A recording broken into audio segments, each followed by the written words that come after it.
வீட்டுல தண்டத்துக்குன்னு இருக்கிறான், இன்னும் முறைக்கிறா என்ன அப்படி நீ வேலை செஞ்சு கிழிச்சிட்டு உன்ன வந்துட்டு நாங்க அப்படியே பாரு.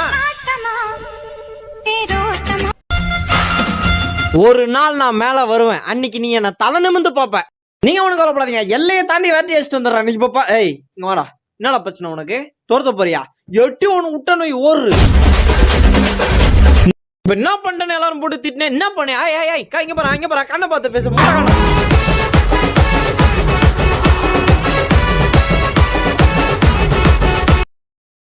அண்ணே இவன் வேண்டாம்னு. எதுக்கு? இவன் நம்ம வீட்டுக்கு வேண்டவே வேண்டாம். இவனை உள்ள நுழைய விட்ட நம்ம பல பேரை இழக்க வேண்டியிருக்கு.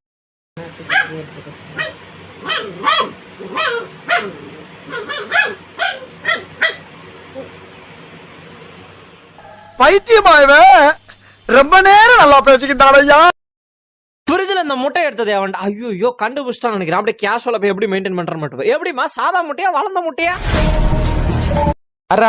அடிக்கிற வெயிலுக்கு இப்படி குளு குளுன்னு குளிச்சாதான்டா உடம்பு சும்மா ஜில்லு ஜில்லு ஜில்லுன்னு இருக்கும். அடி அடி.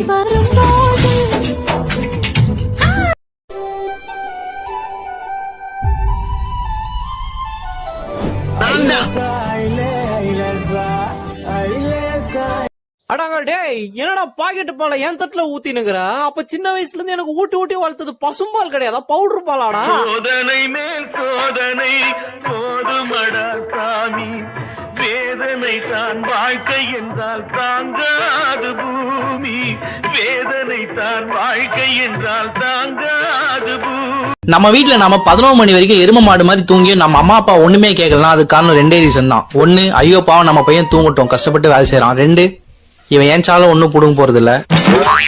நாங்க ஆச்சாரமா இருக்கிறவங்க, நீங்க? நாங்க பீச்சோரமா இருக்கிறவங்க. என்ன ஒண்ணு, நீங்க கபாலீஸ்வரர் கோயிலுக்கு போவீங்க, நாங்க கருமாரியம்மா கோயிலுக்கு போவோம். நேத்து கூட கோயிலாண்ட போயிட்டு வந்தோமே.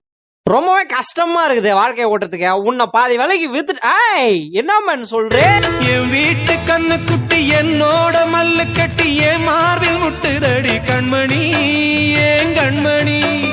எல்லா சிப்ஸையும் தின்னு வச்சுக்கிற வக்கமா இல்லையடா உனக்கு? பாதி திண்டு மீதி வைக்கணும்ன்ற ஒரு அறிவு இல்லை. ஐயோ என்ன இந்த கிழி கிழிக்கிறான், நம்மளும் கூட்டு கலவாணின்னு தெரிஞ்ச அம்மா கூட பார்க்க பொழப்பானோ. நல்ல மனுஷன்டா.